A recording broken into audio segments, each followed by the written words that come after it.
Okay, welcome back everybody. 10.5 Angle Relationships in Circles. Now, we're going to go over a lot of definitions here. Take really good notes. Yes, you're allowed to use these notes on the test. You're going to need them. There's a lot of theorems that are going to go into this. I'm going to try to explain why these theorems work.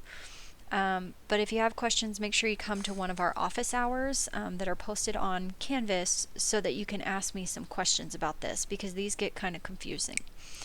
So starting out, definitions and theorems, we're going to start with the tangent and intersected chord theorem. Now remember, first of all, that a tangent means that it only hits your circle at one point. Okay, so if a tangent and a chord, which means it hits your circle twice, intersect at a point on the circle, then the measure of each angle formed is 1/2 the measure of its intercepted arc. So if we take a look at our picture down here, you've got your tangent line that's only hitting at one place down here at the bottom, which is point A, and then you've got your chord, which is AB. Now if this is happening, let's take a look at measure of angle 1 for a minute. Okay, there's measure of angle 1. Let's pretend for a minute that A to B is 60 degrees.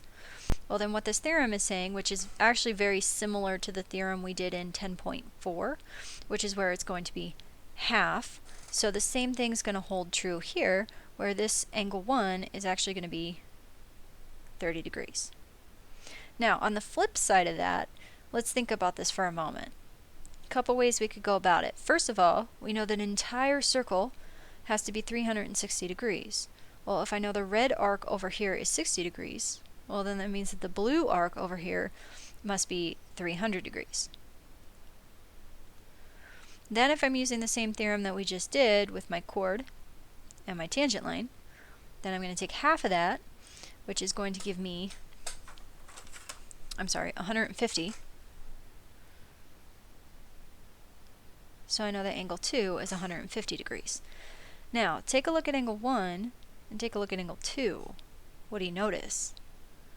Well, I'm hoping you notice that if you add them together, you get 180 degrees, because if you have angles on a line, they form a straight angle, which means they add up to 180 degrees. Next one, intersection lines and circles. This is just general information. If two non-parallel lines intersect a circle, there are 3 places where the lines can intersect. Number 1, the 2 lines can intersect on the circle. Number 2, the 2 lines can intersect inside the circle. And number 3, the 2 lines can intersect outside the circle. And we're going to have different theorems for all of these. So starting out, if they intersect inside the circle. So angles inside the circle theorem. If 2 chords intersect inside a circle, then the measure of each angle is 1/2 the sum of the measures of the arcs intercepted by the angle and its vertical angle. Okay, so what does that mean? Let's take a look at this. Okay, we've got 2 chords. They intercept inside the circle. They're intercepted arcs. Let's pretend for a minute that this guy is 50 degrees and this guy is 40 degrees. And we're trying to find the measure of angle 1. Well, what this is saying is we can take 50 degrees plus 40 degrees and cut it in half, and that will give us the measure of angle 1. So 50 plus 40 is 90. We're going to cut that in half, which gives us 45. So I know that angle 1 is 45 degrees. Now, they said his vertical angle. Well, remember, vertical angles are congruent, which also means that that guy in there is also 45 degrees. Now, if we wanted to find angle 2 at this point in time, keep in mind that 45 degrees and angle 2 are on a line together. So we could just take 180 minus 45. So the measure of angle 2 would be 180 minus 45, which would give us 135. Okay, and then if we would take 135 plus 135 plus 45 plus 45, we would get back to our entire circle, which is 360. But what you need to remember, take the arc, add it to the arc, cut it in half, and that gets you that angle in between.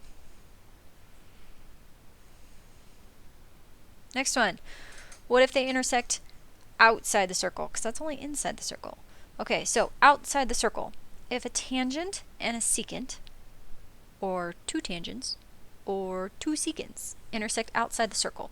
So it just gave you the three pictures. You could have, in the first picture here, you've got a tangent and a secant, then you've got two tangents, and then you've got two secants. So they're all kind of the same.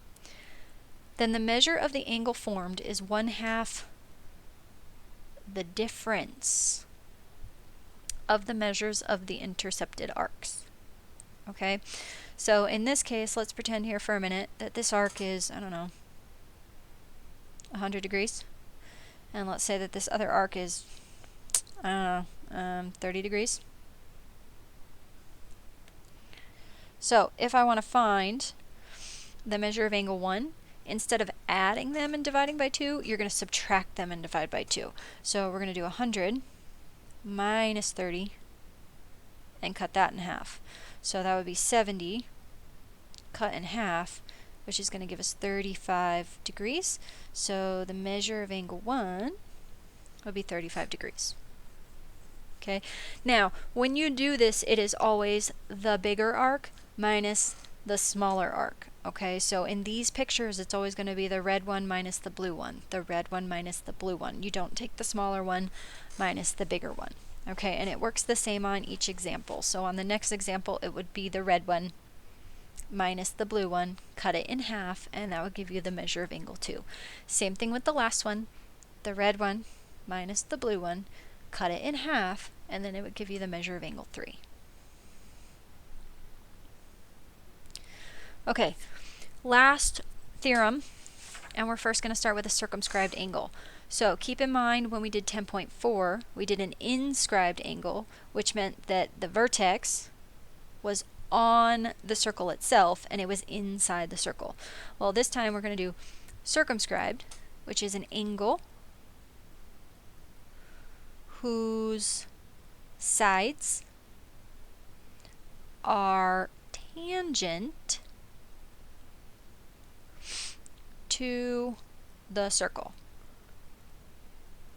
Okay, and then in parentheses, I'm going to put it's the angle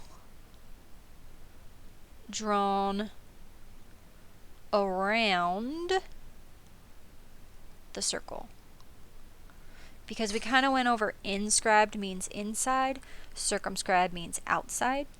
So a circumscribed angle is the one outside the circle, and it's tangent. So we know that this only hits one part of the circle. This only hits one side of the circle because they're both tangent.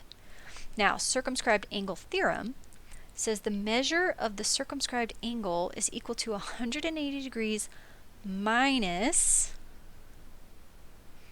the measure of the central, I'm going to underline that, central angle that intercepts the same arc. Now let's think about this for a minute. This is where we start getting pretty confusing. So if I have my circumscribed angle, I know if it's circumscribed, it's tangent, so it only hits at one place. Then if I take and I draw a radius, and I draw a radius, do we remember a theorem that tells us about that radius and how it hits a tangent? And hopefully you're thinking, okay, it hits a tangent at a 90-degree angle. So that's 90 degrees. That's 90 degrees.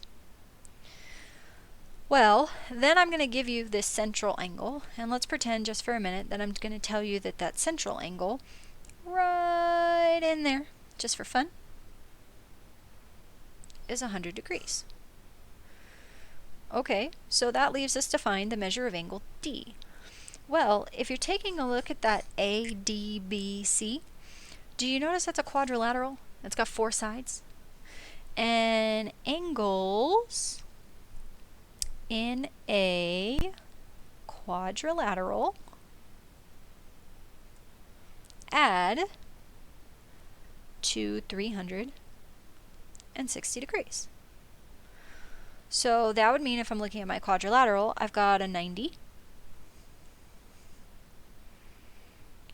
plus a 90 plus the 100 plus angle D, which I don't know. Well, if I'm going to add those to 360 degrees, I know that the 90 plus 90 is 180. Well, isn't it 180 plus 180?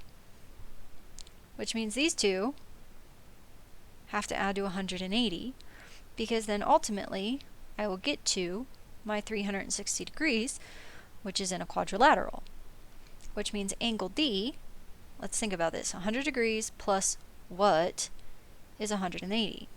Well, angle D has to be 80 degrees. So what they're telling you in the theorem, which makes that a little bit easier, is they're telling you that this angle plus this angle, which are opposite angles, have to add up to 180 degrees. So what you could have done was you could have just said, oh, okay, 180 minus the central angle is 100. So that means it's 80. Now keep in mind, this only works if we're dealing with tangent lines to a circle and we've got that 90-degree angle in there. Okay, because otherwise in our last section we did where we had like an inscribed. Okay, so just real quick, because I don't want you to get confused. If we have a circle and inside you have an inscribed quadrilateral and you're trying to find the measure of maybe like this angle and this angle, you can't say, oh, it's 180 degrees minus the other one. No. It only works on the picture up here. In this, they add to 180 degrees. They're supplementary. Okay, so if it's inscribed, they add to 180. Versus on this guy, you're going to take whatever that is and subtract. Well, I guess that means they add to 182. So yeah, it's kind of the same thing. Yeah, I just kind of confused myself. If they add to 180, you can subtract from 180. Here, C and D add to 180, so you can subtract from 180. There, that makes it less confusing. If I confused you, make sure you come to office hours and ask me.